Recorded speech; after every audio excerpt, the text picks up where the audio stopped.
Wir sind heute im Brücklifeld beim FC Aarau und ich habe einen ganz speziellen Gast bei mir. Ich freue mich sehr, nämlich den Verwaltungsratspräsidenten vom FC Aarau. Herzlich willkommen, Markus Mahler. Danke vielmals. Ich habe es angesprochen, du bist der V-Präsident vom FC Aarau. Sag mal, was sind da so die täglichen Herausforderungen, mit denen du dich befasst?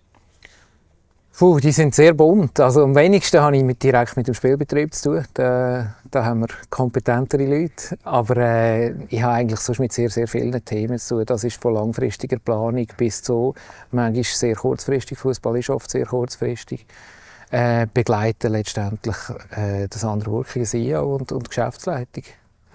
Ich habe gelesen, dass du bereits mit 5 Jahren das erste Mal hier im Brücklifeld gestanden bist.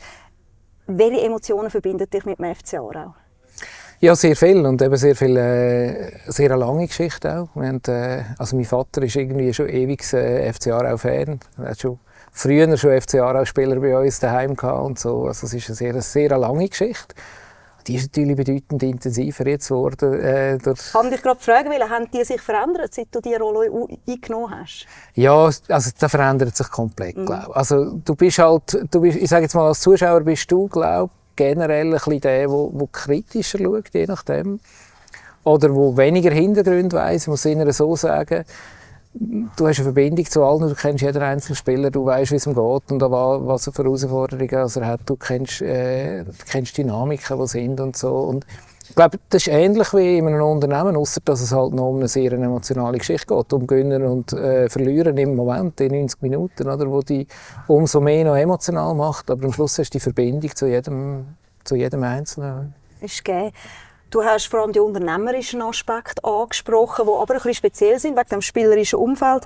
Sag mal, so ein Sportclub wie der FC Aarau, wie wichtig ist das auch für die lokale Wirtschaft jetzt zum Beispiel?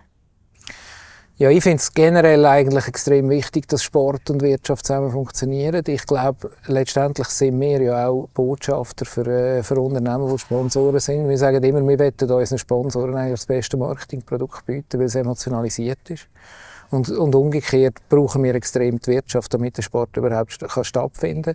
Und im besten Fall ist es einfach auch die beste Investition für ein Unternehmen und der beste Effekt für den Sport, für den Fußball bis zum Nachwuchs, der extrem wichtig ist. Oder? Dass da eine gute Verknüpfung und Zusammenarbeit existiert. Genau.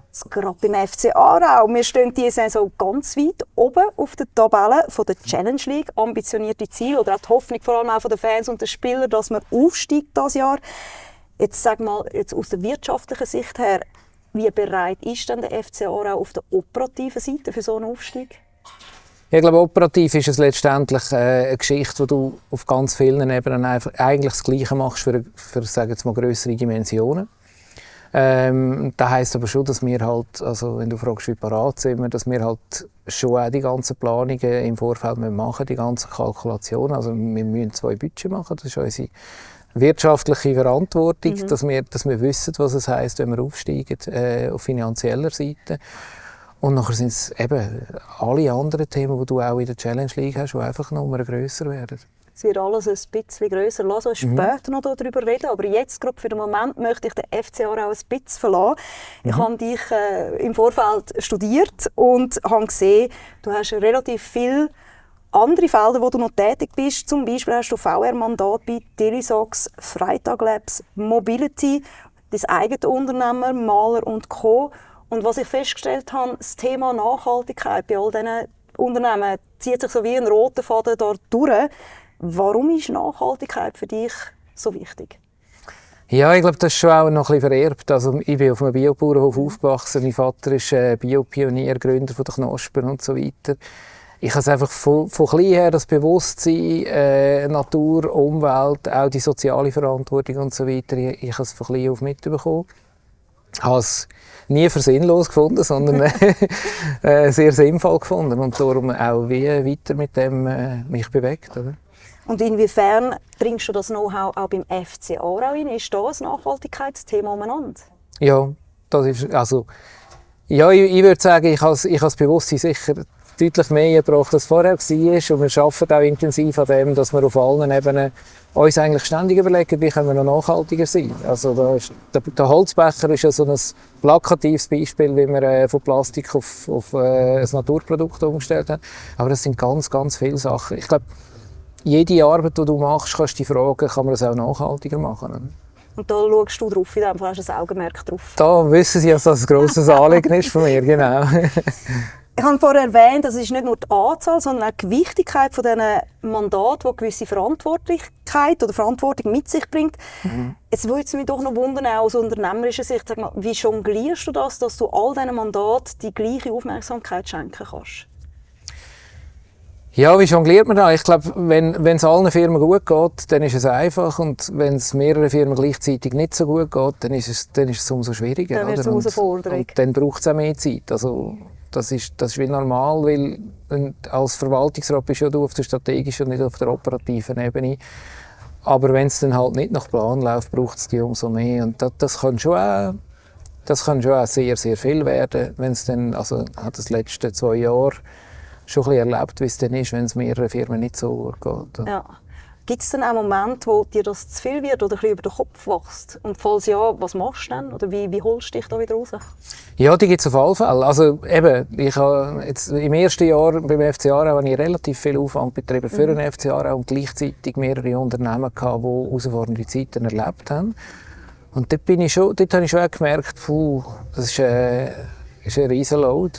Also ich mache zum einen sehr viel Sport als Ausgleich, habe aber auch das Privileg, dass ich ab und zu mal einfach eine Woche mich ausklinken kann und sage jetzt mal Ferien ohne Familie, ohne Business machen oder fast ohne.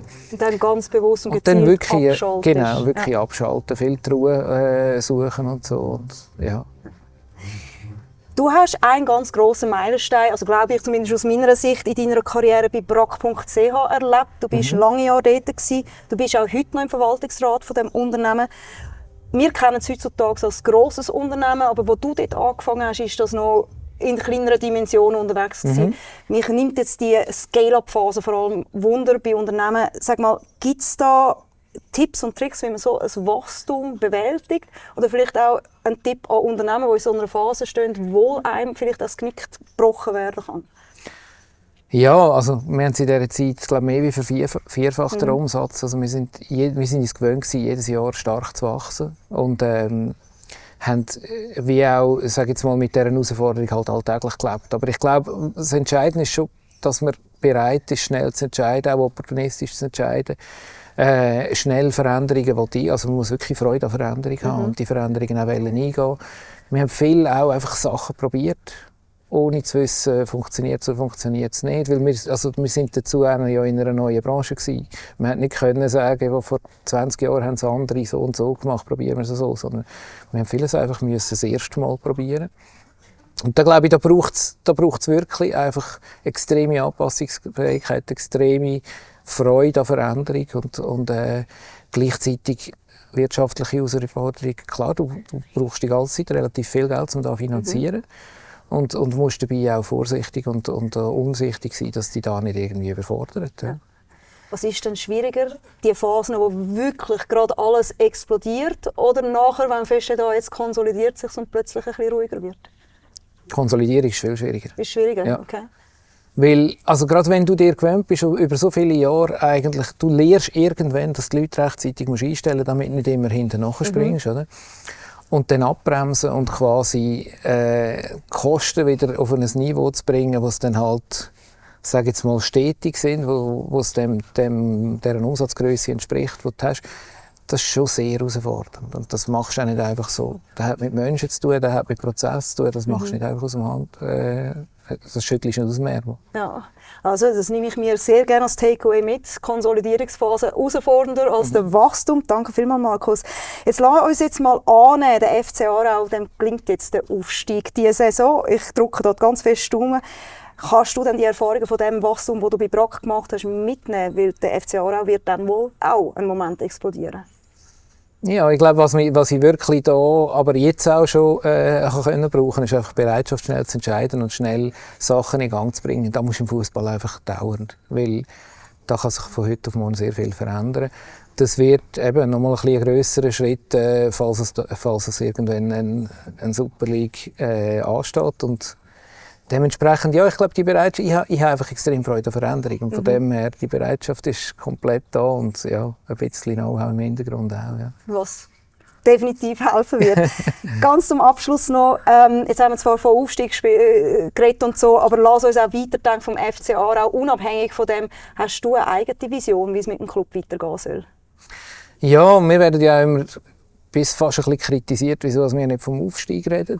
Ich glaube, wir haben einfach eine andere Sicht im Sinne von, wir glauben schon, dass wir langfristig in die Super League kommen. Aber sehr entscheidend ist für uns, dass wir ein gesundes Unternehmen sind, wo wirtschaftlich funktioniert, wo zwischenmenschlich funktioniert, wo wir zusammen einfach die beste Arbeit vollbringen. Und wenn man die beste Arbeit vollbringt, ist das irgendwann logisch, dass man vorwärts kommt und mehr schafft. Oder?